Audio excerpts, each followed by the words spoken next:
तीसरा आपने फरमाया कि मेरे जाने के बाद मस्जिद अक्सा फतह होगी। क्या फतह होगी? मस्जिद अक्सा, बैतुल मक़दिस फतह होगा।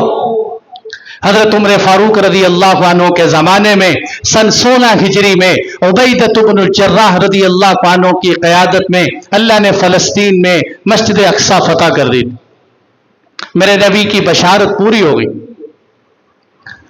आपके बाद सन 556 हिजरी के अंदर सलाहुद्दीन अयूबी ने मस्जिद अक्सा को फतह किया था, लेकिन सलाहुद्दीन अयूबी के फतह करने के बाद फिर मस्जिद अक्सा ऐसी सलीबियों के हाथ में गई है कि आज तक मुसलमान और मस्जिद अक्सा सलाहुद्दीन अयूबी के इंतजार कर रहे हैं। आपने फरमाया मस्जिद अक्सा का फतह होना ये क़यामत की अलामत है।